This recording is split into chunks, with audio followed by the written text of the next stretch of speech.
Poster वार जो है वो अब एफआईआर तक जा पहुंचे हैं। आपको बताते हैं कि आखिर किन किन धाराओं में जो केस है वो दर्ज किया गया है, कौन कौन सी धाराएं जो है वो लगाई गई हैं। दरअसल भारतीय दंड संहिता 2023 के मुताबिक धारा 175 लगाई गई है। इसके अलावा 336(2), 336(4) और साथ ही 353 और 299 ये वो धाराएं हैं जो लगाई गई हैं, एफआईआर में दर्ज करवाई गई हैं। वहीं आईटी एक्ट 2000 के तहत 66C और 66D को भी इसमें शामिल किया गया है। और इसके अलावा जन प्रतिनिधित्व अधिनियम 1950 और 1951 की धारा 123(4) को भी इस एफआईआर के दर्ज आरोपों के तहत जो है वो दर्ज करवाया गया है। और यानी जो पोस्टर वॉर की शुरुआत हुई थी अब एफआईआर तक दिल्ली के अंदर पहुंचती हुई नजर आ रही है। तो बात दिल्ली की ही करते हैं, क्योंकि दिल्ली में जिस तरीके से विधानसभा चुनाव है उसको देखते हुए आतंकियों के निशाने पर कई बड़े नेता हैं। ये खुफिया इनपुट्स मिले, पुलिस के हाथ ये बड़े खुफिया इनपुट्स लगे हैं जिसको लेकर अब सुरक्षा और भी ज्यादा कड़ी कर दी गई है। अब रैलियों का दौर शुरू होगा और रैलियों में नेताओं पर किसी तरह का कोई हमला हो सकता है, ये सूत्र बता रहे हैं। और यही एक बड़ी वजह कि खुफिया इनपुट्स मिलने के बाद सुरक्षा व्यवस्था और भी कड़ी कर दी गई है। चप्पे चप्पे पर निगरानी रखी जा रही है। रैली में जब एंट्री ली जाएगी तो हर एक शख्स की कड़ाई से निगरानी की जाएगी, प्रॉपर चेकिंग होगी और तकनीक का भी इस्तेमाल किया जाएगा ताकि चप्पे चप्पे पर नजर रखी जा सके। खालिस्तानी आतंकियों के निशाने पर कई बड़े नेता हैं। चुनाव में दहशत फैलाने की साजिश रची जा रही है, लेकिन ये साजिश आखिर किसकी है इसको लेकर पुलिस अलर्ट मोड पर है और सुरक्षा को लेकर तमाम जो एहतियातन कदम है वो उठाए जा रहे हैं। आतंकियों के निशाने पर कई बड़े नेता। और उधर दिल्ली विधानसभा चुनावों को लेकर दिल्ली में सियासी पारा लगातार बढ़ता जा रहा है। मंगलवार को दिल्ली की सीएम आतिशी, कांग्रेस प्रत्याशी अलका लांबा और सोमनाथ भारती समेत 56 उम्मीदवारों ने नामांकन का पर्चा दाखिल किया। अब तक 85 नॉमिनेशन फाइल किए जा चुके हैं और आज बीजेपी के कई बड़े नेता नामांकन करने के लिए पहुंचेंगे। देखिए,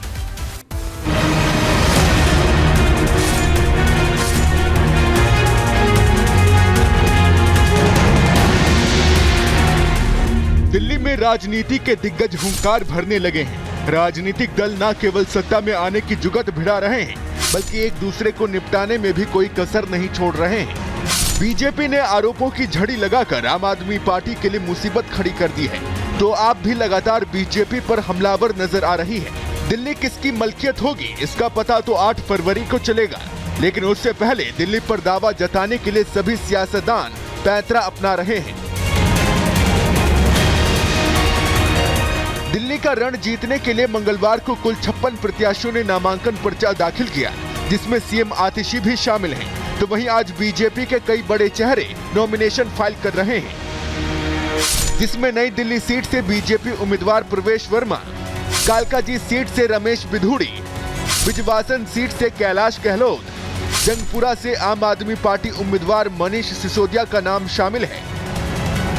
मैं आज सभी से हाथ जोड़ के प्रार्थना करता हूं कि अपने मित्रों के साथ में ज़्यादा से ज़्यादा संख्या में मुझे आशीर्वाद देने के लिए पहुंचे। आपका आशीर्वाद ही मेरी सच्ची ताकत है। दिल्ली विधानसभा चुनाव के लिए मंगलवार को नॉमिनेशन फाइल करने वालों में कालकाजी से मुख्यमंत्री आतिशी और उनके प्रतिद्वंदी अलका लांबा, मालवीय नगर से आम आदमी पार्टी विधायक सोमनाथ भारती का नाम शामिल है। नामांकन प्रक्रिया 10 जनवरी से शुरू हुई थी, जिसमें मंगलवार को 56 प्रत्याशियों ने नामांकन फाइल किया, जिसके बाद अब यह संख्या बढ़कर 85 हो गई है। दिल्ली की 70 विधानसभा सीटों पर एक चरण में 5 फरवरी को मतदान होगा, जबकि 8 फरवरी को नतीजे आएंगे। आम आदमी पार्टी ने 2015 के चुनाव में 67 और 2020 के चुनाव में 62 सीटों के साथ जीत हासिल की और राजधानी में हैट्रिक बनाने का लक्ष्य रखा है। चुनाव आयोग के मुताबिक दिल्ली के चुनाव में इस बार कुल 1.55 करोड़ से ज्यादा वोटर्स हैं, जिसमें पुरुष मतदाताओं की संख्या 83,49,645 और महिला वोटर्स की संख्या 71,73,952 है। दिल्ली के रण को जीतने के लिए सभी पार्टियां अपना अपना जोर लगा रही हैं, लेकिन इसमें जीत किसकी होती है, जनता किसके वादे पर मोहर लगाती है, ये सारी पिक्चर 8 फरवरी को साफ हो जाएगी। Bureau report, Republic Bharat. और चलिए आप बात करते हैं ठंड के टॉर्चर की, क्योंकि कोहरा बहुत डेंजर है। गाड़ियों की रफ्तार धीमी पड़ चुकी है, विजिबिलिटी बेहद कम हो गई है। उत्तर भारत कोहरे की चादर लपेटा हुआ है और ये कोहरा लोगों के लिए परेशानी का सबब बना हुआ है। सुबह सवेरे जब लोग अपने घर से बाहर निकल रहे हैं तो उन्हें तमाम मुसीबतों का सामना करना पड़ रहा है। और ये दो तस्वीरें हम आपको दिखा रहे हैं। फिलहाल ये तस्वीरें आपके सामने आपकी टीवी स्क्रीन पर। इन तस्वीरों को जरा देखिए कि किस तरीके से कोहरे की मार पूरा उत्तर भारत झेल रहा है। कोहरे की चादर लपेटा हुआ राष्ट्रीय राजधानी दिल्ली नजर आया। इसके अलावा कई इलाकों में भी कोहरे की धुंध देखी गई और घनी चादर कोहरे की देखी गई। ये इंडिया गेट की तस्वीरें आपके सामने हैं। इंडिया गेट की तस्वीरें देखिए कि किस तरीके से इंडिया गेट भी आपको नजर नहीं आएगा। ये हाईवे की तस्वीरें जरा देखिए। और अब ये 4 तस्वीरें हम आपको दिखा रहे हैं। सुमित, आपके सामने आपकी टीवी स्क्रीन पर ये 4 तस्वीरें हैं। कर्तव्य पथ राजधानी दिल्ली जो पूरी तरह से कोहरे की चादर ओढ़े हुए है। धौला कुआं जहां रफ्तार बेहद धीमी इस वक्त नजर आ रही है। पूरी राजधानी के अंदर कोहरे की वजह से विजिबिलिटी लगभग 0 की ओर पहुंच चुकी है। मेट्रो ट्रेन से लेकर आम जनजीवन पूरी तरह अस्त व्यस्त दिख रहा है। खासतौर पर जो असर है वो ट्रांसपोर्टेशन सिस्टम पर पड़ा है।